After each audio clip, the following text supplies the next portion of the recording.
बिस्मिल्लाहिर्रहमानिर्रहीम, अस्सलाम वालेकुम। आप देख रहे हैं प्रोग्राम न्यूज़ फीड। मैं हूं मुर्तज़ा डार। प्रोग्राम में आज बात करेंगे सुप्रीम कोर्ट के फैसले के हवाले से। सुप्रीम कोर्ट के फैसले के मुताबिक वज़ीर आला हमज़ा शहबाज नहीं रहे, उनकी जगह परवेज़ इलाही पंजाब के नए वज़ीर आला होंगे। जो कुछ भी ऐवान के अंदर हुआ, मज़ारी साहब की कार्रवाई है उसको नल एंड वॉइड कर दिया गया, कलअदम उसको करार दे दिया गया। 11:30 बजे आज रात का वक्त दिया गया है, जिसमें गवर्नर पर यह बाइंडिंग है कि उन्होंने हल्फ उठाना है, और अगर गवर्नर साहब हल्फ नहीं उठाते तो फिर सदर पाकिस्तान हल्फ लेंगे। वज़ीर आला पंजाब होंगे परवेज़ इलाही साहब। ये अब तक की सबसे बड़ी खबर है, और इस खबर से जुड़ी जो है वो तमाम लोगों की डेफिनेटली बहुत सारी अपनी अपनी ओपिनियन है। पाकिस्तान मुस्लिम लीग नून और उनकी इत्तेहादी जितने भी हैं वो सारे जो है इस वक्त सख्त नाला हैं, नाराज़ हैं, बायकॉट कर चुके हैं वो इस बेंच का, इस कार्रवाई का। और वो ये कहते हैं कि जो कुछ भी हुआ वो जुडिशल कू का जो है लफ्ज़ इस्तेमाल किया गया, मरीम नवाज़ साहिबा की जानिब से ट्वीट किया गया, और इंसाफ की जो है वो दुआइयाँ दे रहे हैं। उनका कहना यह है कि जो कुछ हो रहा है ये गलत हो रहा है। इसी पर आज हम बातचीत करेंगे। मुझे प्रोग्राम में ज्वाइन कर रहे हैं राजा Aamir Abbas Sahab, an expert on law. Welcome to the show Raja Sahab. Raja साहब, ये जो कुछ हुआ सर, ये क्या हुआ? इस फैसले के हवाले से क्या आपका इनिशियल रिएक्शन है? What is your understanding sir? देखिए, ये फैसला बेसिकली सुप्रीम कोर्ट ने एक फैसला दिया था और उसकी इंटरप्रिटेशन पे था। उसका पैरा नंबर 3 था, और उस जजमेंट को जो स्पीकर ने रूलिंग दी थी, अब बेस बनाते हुए कहा था कि उस जजमेंट को मैं बेस बना रहा हूं, और मैं ये 10 वोट जो उनसे हैं, जो कि चौधरी शुजात साहब के उस खत के मुताबिक डिफेक्शन में आते हैं, क्योंकि चौधरी शुजात साहब ने एक खत लिखा है और वो जो स्पीकर साहब ने अपनी जेब से निकाला, और उस खत में ये था कि तमाम जो PMLQ के अरकान हैं उन्हें डायरेक्शन दी चौधरी शुजात ने कि वो हमजा शरीफ को, शहबाज को वोट करेंगे।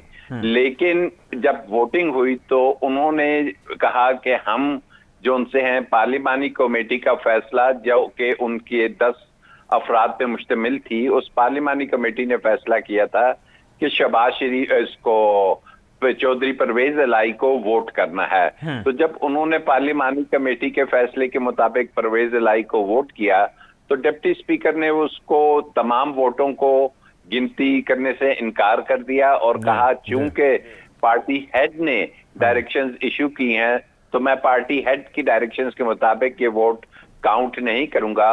और अल्टीमेटली जो 186 वोट लिए थे परवेज इलाही ने, उसमें से 10 माइनस करके 179 हमजा ने वोट लिए और 176 इनके वोट हो गए। 3 वोट से उसको फातेह करार दे दिया। लेकिन जब ये चीज सुप्रीम कोर्ट में चैलेंज हुई तो वहां पे क्वेश्चन एक बड़ा सिंपल सा फॉर्मुलेट हो गया, लॉ पॉइंट, कि क्या आर्टिकल 63(1)B में लफ्ज पार्टी हेड लिखा हुआ है या पार्लिमानी पार्टी है। और नंबर 2, क्या जो डिप्टी स्पीकर ने रूलिंग दी है सुप्रीम कोर्ट के फैसले पे, जो कि इन्हीं 3 जजेस, मौजूद जजेस का था, क्या उसकी इंटरप्रिटेशन सही की है डिप्टी स्पीकर ने या नहीं। तो जब अदालत में ये केस चला तो डिप्टी स्पीकर के वकील से बारहा पूछा गया कि जनाब आप बताइए कि हमने उस जजमेंट में पैरा नंबर 3 में या कहीं भी और कहां पे ये लिखा है कि पार्टी हेड की जो डायरेक्शंस होंगी वो बाइंडिंग होंगी और उसकी खिलाफ वर्जी करने पे डिफेक्शन लागू हो जाएगी। तो जिसका जवाब कहीं भी तकरीबन 20 दफा ये सवाल हुआ और उसका जवाब डिप्टी स्पीकर के लॉयर के पास नहीं था, और वो इसकी निशानदाही करने से कासिर रहा कि सुप्रीम कोर्ट ने अपने इस फैसले में कहीं ये लिखा है कि पार्टी हेड का फैसला जौन सा है वो डायरेक्शंस कहलाएगी। बल्कि सुप्रीम कोर्ट ने अपने फैसले में लिखा था कि जो पार्लिमानी कमेटी का फैसला होगा उसके खिलाफ अगर कोई वोट करता है या उससे अब्सटेन करता है तो ये डिफेक्शन कहलाएगी।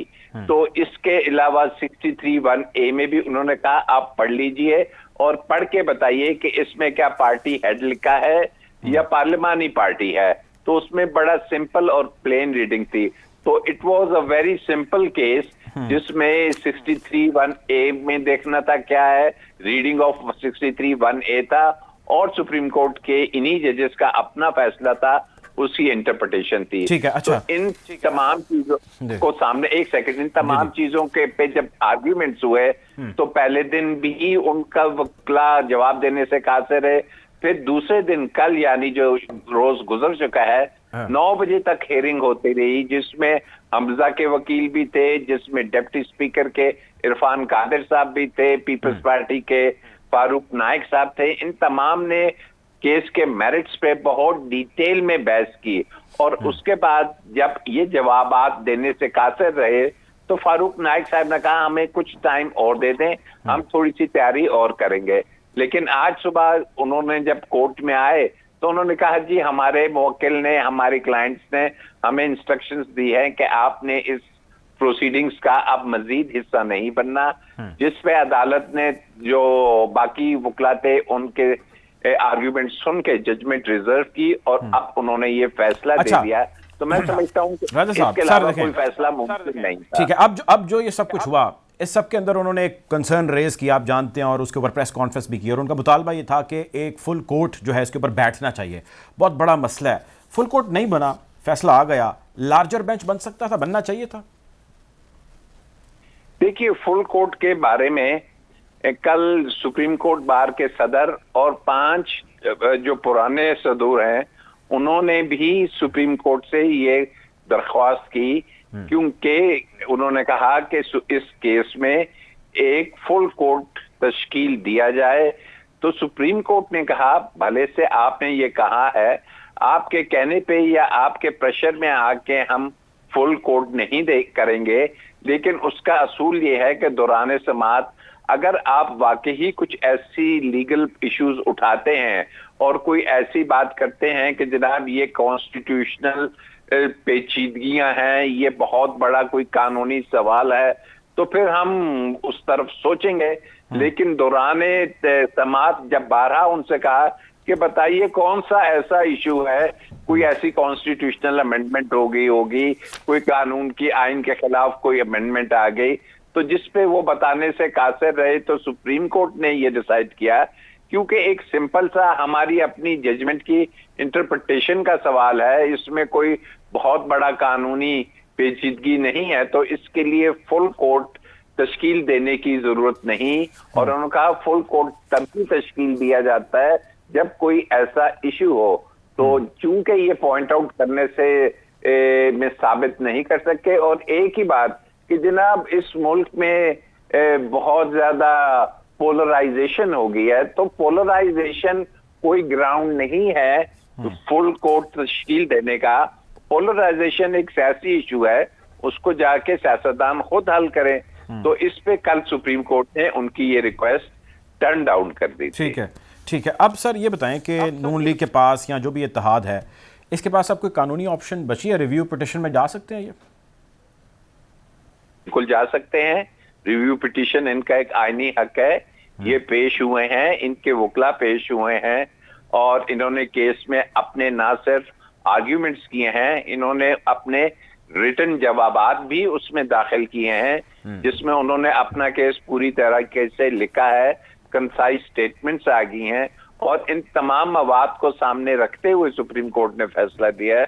सो they have a constitutional right कि वो रिव्यू फाइल कर सकते हैं, लेकिन रिव्यू भी लार्जर बेंच के पास नहीं लगेगा, इसी बेंच के पास लगेगा। यानी यही जजेस जो है इसके ऊपर तय करेंगे, जो हमने फैसला दिया उसके ऊपर कोई सेकंड थॉट हो सकता है करेंगे। अच्छा, अब आगे बढ़ते हैं सर। अगली चीज़ ये वेरी इंपॉर्टेंट, वो ये है कि बहुत सारे लोग रिएक्शन दे रहे हैं इसके ऊपर। जो कुछ भी कल हुआ मोअज़्ज़ज़ अदलिया और जज साहिबान के बारे में एक अदद जो मुतफ़िका या इस इत्तेहादी हुकूमत ने एक प्रेस टॉक की, प्रेस ब्रीफिंग की, जिसके अंदर जिस किस्म के अल्फाज इस्तेमाल किए गए, जो नैरेटिव अडॉप्ट किया गया और फिक्स्ड बेंच जैसे अल्फाज, नोइंग द फैक्ट कि उसको चीफ जस्टिस हेड कर रहे हैं, ये बताएं कि ये मामला इग्नोर कर दिया गया अदलिया की जानिब से, या कोई जो इफेक्टिव है वो सामने आएगा, या क्या होगा, या ये एक सियासत की भीड़ है जो चढ़ गई चीज़, ठीक है लेट इट गो?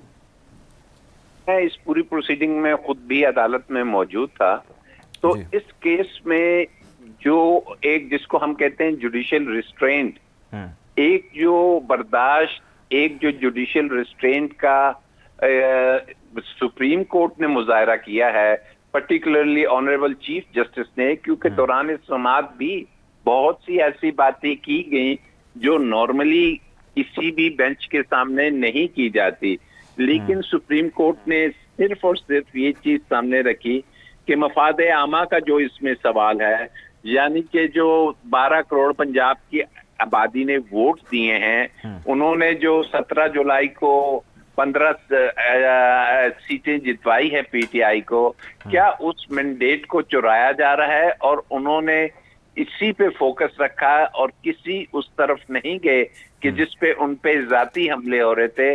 और ये एक बहुत एक रिमार्केबल सुप्रीम कोर्ट की तरफ से कंडक्ट किया गया केस और जुडिशियल रिस्ट्रेंट था, और सुप्रीम कोर्ट ने इन तमाम चीजों को इग्नोर किया। और कल भी जो कुछ तबादला हुआ जुमलों का, उस हवाले से भी कुछ खबरें सामने आई।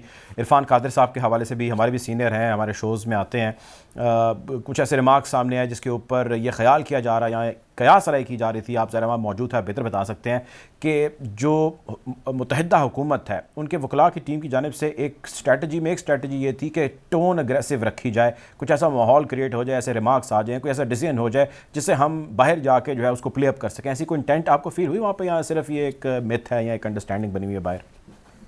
किया कि इस पूरी प्रोसीडिंग में बहुत सी जगह पे ऐसी बहुत सी बातें की गई कि जो कि अदालत के सामने नॉर्मली नहीं की जाती, लेकिन अदालत ने बड़ापन दिखाया, अदालत ने जुडिशियल रिस्ट्रेंट का मुजाहरा किया, अदालत ने बर्दाश्त का मुजाहरा किया, और अदालत फोकस्ड रही कि जी हमारे पास जो इशू है, हमने पब्लिक इंटरेस्ट में ये फैसला करना है कि अवाम का असल इशू क्या है। अवाम का इशू यही था कि जिन्हें 186 सीटें मिली हैं, क्या 186 को हटा के 179 वाले को वजीर आला बनाना आइन के मुताबिक दुरुस्त है, या अवाम की मैंडेट को इज्जत देनी है? तो इसीलिए सुप्रीम कोर्ट ने इन चीजों को इग्नोर कर दिया है, और मैं नहीं समझता कि उसकी तरफ अब मजीद कोई बढ़ा जाएगा। और वाकई ही ये उनकी स्ट्रेटेजी थी, और वो ये चाहते थे कि कोई ऐसा इशू क्रॉप अप हो जाए कि मेन केस से हट के इस तरफ अदालतें चल पड़े और उसमें इल्तवा हो जाए केस और उसको तवालत दी जाए। अच्छा सर, जो डिसीजन आया वो बड़ा प्रिसाइज है और बड़ा क्लियर है, और उसमें अदालत का ज़रा मूड भी नज़र आता है। 11:30 बजे फौरी तौर पे कहा जी हल्फ लें, मतलब कल का भी इंतजार नहीं किया गया। आपकी क्या अंडरस्टैंडिंग है? जा रहा फैसला तो आ चुका है, हम उस पर खुल के बात कर सकते हैं, आपको क्या लगता है? आई मीन कोई जल्दी है किसी चीज़ की? 11:30 बजे बाउंड किया गया है, या आपके ख्याल से कि they are some other certain उनके ख्याल से रिस्पॉन्सिबिलिटीज हैं, उनको अदा करनी चाहिए, उसी फौरी तौर पर हल्फ होना चाहिए, और फिर उसके अंदर गवर्नर, और गवर्नर नहीं तो फिर सदर करेंगे? I mean very directive and clear options के साथ कि जिस तरह करें और फौरी तौर पर करें। मैं समझता हूं कि अदालत ने ज़हन में ये रखा है कि अप्रैल से ये खिलवाड़ पंजाब में शुरू हुआ है। पंजाब में ये चीज तय ही नहीं पा रही थी कि वजीर आला कौन होगा और गवर्नेंस वहां पे, क्योंकि ये हर सिटीजन का एक बुनियादी राइट है, फंडामेंटल राइट है कि उनको एक लॉफुली इलेक्टेड गवर्नमेंट जो सी है उसकी गवर्नेंस मुयस्सर हो। तो अदालत इस चीज से दौरान समाअत भी उन्होंने कहा कि जनाब अप्रैल से ये इशू चल रहा है, कभी ये चल रहा है कि जनाब वजीर आला के जो पहले 20 वोट काउंट हो गए थे, ये तो इस चीज को मद्देनजर रखते हुए उन्होंने ना तो इसमें तारीखें दी, और उन्होंने कहा कि हम बिल्कुल नहीं चाहते कि इसको तूल दिया जाए, और फौरन से पेशतर वो चाहते हैं कि एक कानूनी तौर पे इलेक्टेड वजीर आला आए, उसकी काबीना आए, और डे टू डे अफेयर्स और जो उनकी आईनी जिम्मेदारी है और गवर्नेंस है वो शुरू हो। तो इस चीज को सामने रखते हुए उन्होंने ये टाइम फ्रेम दे दिया है। ठीक है, बहुत शुक्रिया जी। राजा आमिर अब्बास साहब हमारे साथ मौजूद थे प्रोग्राम में। वक्त हुआ चाहता है एक ब्रेक का, ब्रेक की जाने पड़ेंगे।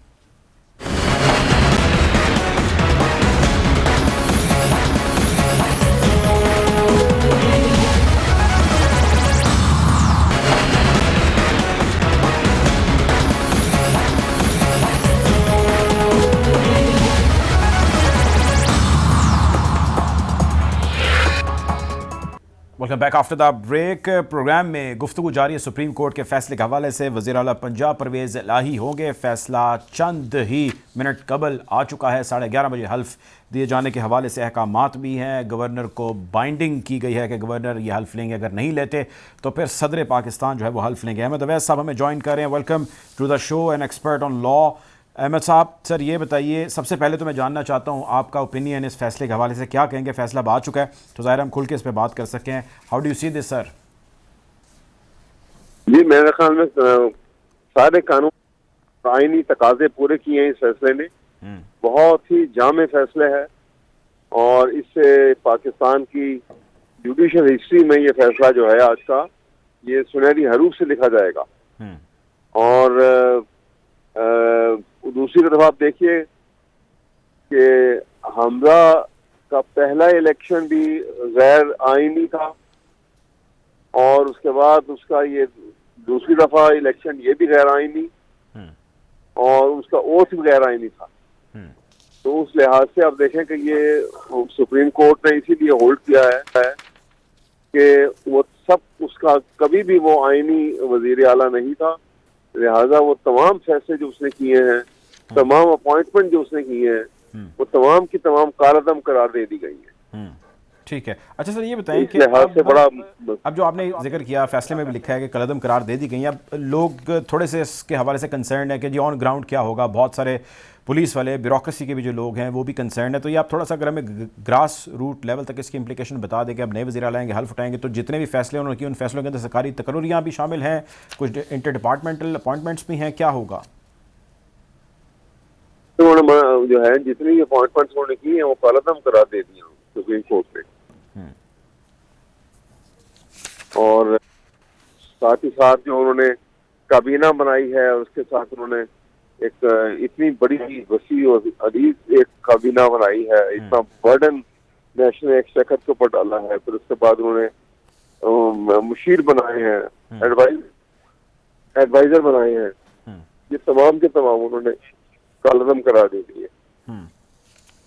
ठीक है। अब ये बताएं सर कि रिव्यू पिटिशन की ऑप्शन में कोई उम्मीद है? आपको लगता है कुछ फैसला इनके हक में आएगा? क्योंकि वैसे तो वो बाइकआउट कर चुके हैं, उसकी भी अपनी एक कोई कानूनी पोजीशन होगी ज़ाहिर है बाइकआउट की भी, लेकिन क्या doing boycott can they go into this review petition या वो नहीं जा सकता? अदालत का फैसला है और कानून के मुताबिक सारे तकाजे उन्होंने पूरे किए हैं। उसमें रिव्यू का हक है उनका, वो करें जरूर, लेकिन जो इंटरप्रिटेशन सुप्रीम कोर्ट ने की है वो बड़ी वाज़ेह है और वो आर्टिकल 63A के एन मुताबिक है, उसमें कुछ और ऐड नहीं किया गया और आइन की असल शक्ल जो है वो उसी तरह से बरकरार है। इसलिए कोई ऐसी बात नहीं है, ये सिर्फ एक वो आदी हो चुके हुए थे हर चीज, हर काम जो है बहुत धांधली की बुनियाद के ऊपर गैर आइनी तरीके से करने की। अब एक फैसला मजबूत उन्होंने दिया है और आइन की असल शक्ल जो है उसको सामने लाने की कोशिश की गई है। बहुत बड़ी काविश है और इंशाल्लाह ताला इससे पाकिस्तान में जो है पॉलिटिकल होराइजन में भी आप देखेंगे कि एक इस्तेकाम आएगा और इससे पाकिस्तान की मईशत के ऊपर भी एक अच्छा असर पड़ेगा। ठीक है। अच्छा ये बताएं सर कि अब ज़ाहिर है उनका मुतालबा या उनकी डिमांड ये थी, वैसे उन्होंने जिक्र बाइकआउट का भी किया, प्रेशराइज भी किया अदलिया को, वो था कि फुल बेंच बनाया जाए। फुल बेंच नहीं बना, कहीं ये प्रोविजन मौजूद थी कि फुल बेंच ना बनाए, चले लार्जर बेंच बना दें, कुछ ज़्यादा जजेस को शामिल कर लें इंस्टेड ऑफ 3। अगर ऐसा हो जाता है तो उसमें मज़ाक़ क्या था? मतलब डिमांड तो ज़ाहिर उनकी लेजिट थी। जी, बात यह है कि फुल बेंच बनाना या लार्जर फुल कोर्ट बनाना या लार्जर बेंच बनाना ये प्रेरोगेटिव होता है चीफ जस्टिस का। ठीक है। और कंडक्टिंग बेंच जो है, जब कोई प्रोपोजिशन आती है सामने तो वो अगर जजेस ये महसूस करें कि ये एक ऐसा अहम इशू है कि इसकी इंटरप्रिटेशन एक से ज्यादा निकल सकती है और वो मुश्किल फैसला करना है, उसका इंटरप्रिटेशन सही कौन सी है और कौन सी नहीं है, तो वो चीफ जस्टिस को लिख के भेजेगा बेंच कि जी आप इसमें लार्जर बेंच बनाएं या इसके फुल कोर्ट को रेफर करें। एंड देन ये चीफ जस्टिस का काम है कि वो ये महसूस करे तो वो बनाए और चाहे तो वो ना बनाए। यहाँ पे चीफ जस्टिस खुद बेंच में बैठे हुए थे इसलिए, और उन्होंने क्योंकि यही एक फैसला पहले वो ये रेफरेंस केस में वो दे चुके हुए थे जिसमें उन्होंने ये आर्टिकल 63A की वजाहत भी की थी तो इस वजह से उन्होंने महसूस ही नहीं किया कि इस प्रोपोजिशन को के लिए कोई लार्जर बेंच की जरूरत है, तो नहीं बनाया उन्होंने। ये किसी पार्टी के कहने के ऊपर नहीं बनाया जाता। ये सुप्रीम कोर्ट रूल्स हैं, उसके मुताबिक किसी भी पार्टी को, चाहे वो पिटिशनर की तरफ से हो या रिस्पोंडेंट की तरफ से, किसी भी पार्टी के कहने के ऊपर लार्जर बेंच या फुल कोर्ट जो है वो नहीं बनाया जाता, तश्कील नहीं दिया जा सकता। ये खुद अब जजेस फैसला करते हैं। ठीक है। अच्छा सर, आप ये तो ज़ाहिर है सारे कानूनी पहलू हो गए और इस हवाले से थोड़ी देर पहले भी हम इसी पे बात कर रहे थे। आप अब माशाल्लाह सियासी जो है वो अंडरस्टैंडिंग भी अच्छी रखते हैं। ये फरमाइए कि अब पाकिस्तान मुस्लिम लीग नून, उनके इत्तेहादियों ने जो है वो अग्रेसिव, ज़ाहिर है उसकी टोन पहले ही आ चुकी थी और अग्रेशन ही जो है हम एक्सपेक्ट कर रहे हैं और वो देख भी रहे हैं, सोशल मीडिया हो या उनके बयानात हों, और लगता यूँ है कि वो सड़कों पे आएंगे या वो कुछ डिबैकल करने का कोई प्लान रखते हैं। इस सूरत में क्या होगा, क्या रास्ता इख्तियार किया जाएगा और इसका फ़ायदा या इसका नुकसान रियासत को, मुल्क को कितना होगा? पहली बात तो ये है कि रियासत को कितना नुकसान होगा, ये इस ग्रुप में ये जो नून लीग का ग्रुप है और उनके जो एलाइज साथ उनके मिले हुए हैं, इसमें आपने देखा ना कितनी बड़ी परसेंटेज तो उन लोगों की है जिनके ऊपर क्रिमिनल केसेस बने हुए हैं जी, नए कौमी खजाने के लूटने के केसेस बने हुए हैं, मनी लॉन्ड्रिंग के केस बने हुए हैं। तो लिहाजा उनको ये इस बात का तो कोई अदराक नहीं है, ना इस बात का एहसास है कि मुल्क को कितना नुकसान पहुंचेगा। रही बात कि वो सड़कों पे आएंगे, उनके पास स्ट्रीट पावर नहीं है, लोग उनको रिजेक्ट कर चुके हुए हैं और वो किसी सूरत आप देख लीजिएगा कि कितने लोग सड़कों पे आते हैं, ये पता लग जाएगा। कोई उनके लिए लोग सड़कों में आने से तैयार नहीं है। क्या गलत किया है? अदालत ने एक फैसला दिया है और एक पूरे के पूरे 10 वोट जो उनको मिले हैं वो उस रिजेक्ट कानूनी गैर आईनी तरीके से कर दिए गए थे। तो अगर सुप्रीम कोर्ट ने ये फैसला कर दिया तो क्या गलत किया? इसलिए ये ऐसी लीडर भक्तियां हैं, इनसे कुछ भी नहीं बनेगा। ठीक है। और इमरान खान साहब के ऊपर आर्टिकल 6 आप जानते हैं, उसके हवाले से जो वो कहते हैं मुकदमा भी करना है, आपको लगता है परसू करेंगे? या वो जब करने का भी उन्होंने प्लान किया था तो उनकी ग्राउंड बड़ी लेजिट थी, स्ट्रांग थी? जो है अगर ये ऐसा करने की कोशिश करेंगे तो इनके लिए ही भारी पड़ जाएगा।